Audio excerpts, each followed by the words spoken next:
I now give the floor to the representative of Israel.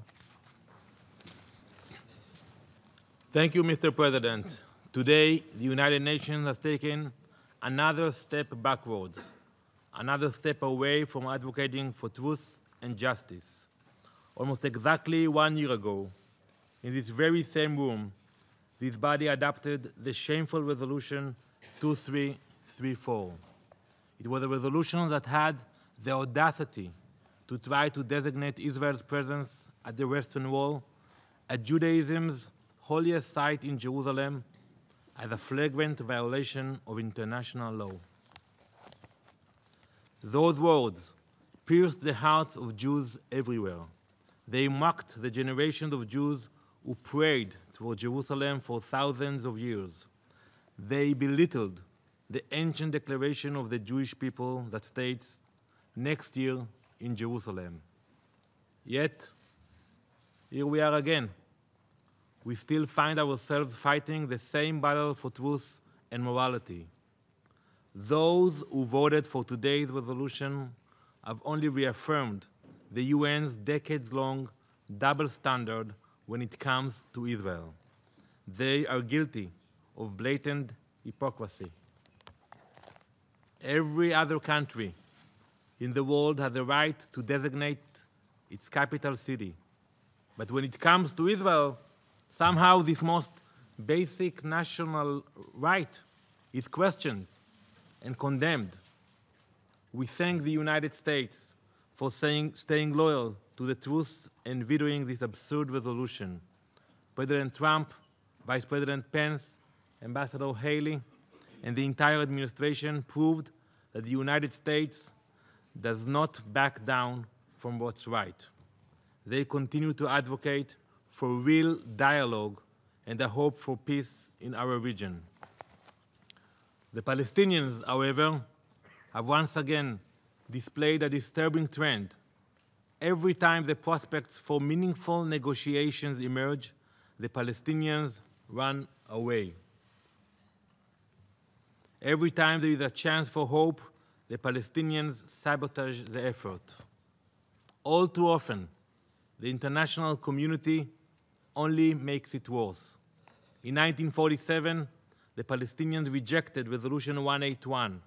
In 2000, they walked out of the Camp David talks and began a war of terror against Israelis.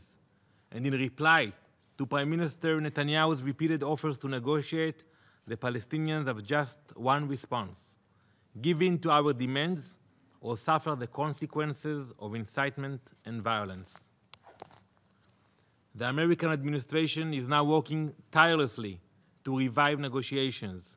They, like us, are eager to spark a new hope for peace. By declaring the obvious that Jerusalem is the capital of the State of Israel, President Trump was simply stating a fact. He hoped to encourage both sides to move forward at the negotiating table. But the Palestinians once again responded with endless rockets fired at our civilians. Mr. President, let me be clear. We will continue to stand strong when it comes to Jerusalem. We do not back down. 3,000 years ago, King David declared the city of Jerusalem the capital of the Jewish people. Jerusalem has been Israel's capital for almost 70 years. Our nation has never given up when faced with adversary. We will not allow others, including the United Nations, to determine our fate, especially when it comes to Jerusalem. Not then and not now. This week, Jews all over the world are celebrating the holiday of Hanukkah. We welcome the good wishes sent from so many nations, many of whom are represented at this table today. But it seems that some of those who wish us well have forgotten exactly why we celebrate Hanukkah. Hanukkah is not about gifts. It is not about food. Hanukkah is about the liberation of Jerusalem. In the year 167 BCE, a Hellenist king attempted to outlaw Jewish practice and desecrate our temple in Jerusalem. But he failed. A small group of brave fighters, the Maccabees we call them in Hebrew, drove out the Hellenists and reclaimed Jerusalem.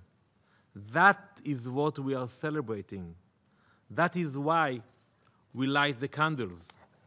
We are honoring our brave ancestors who reinstated Jewish sovereignty more than 2,000 years ago over our capital, Jerusalem.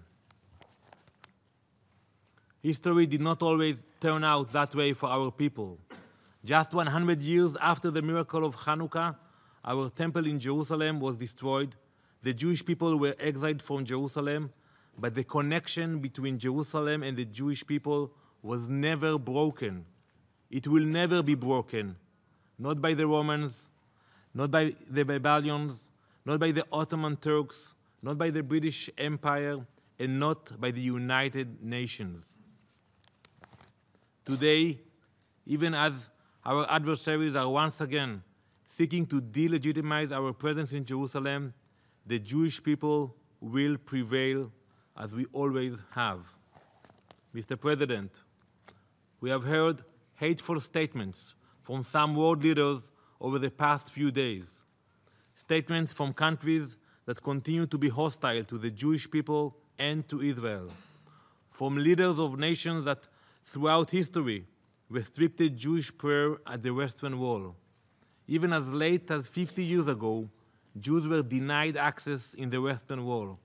So let me be very clear. Leaders of countries that oppress minorities, jail journalists, and quash all opposition have no right to lecture Israel. Leaders of countries poisoned by violent anti-Semitism cannot condemn Israel for so-called lack of tolerance and acceptance. Let me repeat what we have said time and again. Jerusalem under a sovereign Israel is more free and more open to people of all religions than at any other time in history. We pledge to ensure that all people of all religions will continue to be able to practice their faith freely in Jerusalem and throughout our entire country.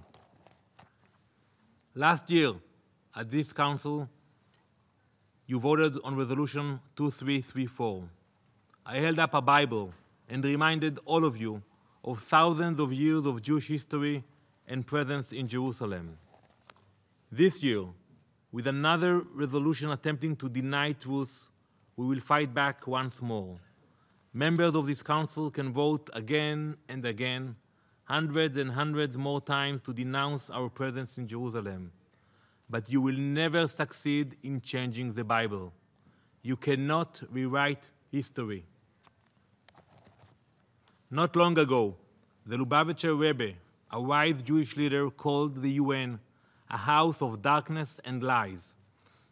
But he also noted that with just one small candle of truth, one could turn the darkness into light. We will continue to light that candle of truth. Tonight, millions of Jews around the world will light the seventh candle of Hanukkah. They will celebrate the unbreakable bond between the Jewish people and our eternal capital, Jerusalem. Now is the time for all countries to finally recognize that Jerusalem is, always has been, and always will be the capital of the Jewish people and the state of Israel. Thank you. I thank the representative of Israel for his statement.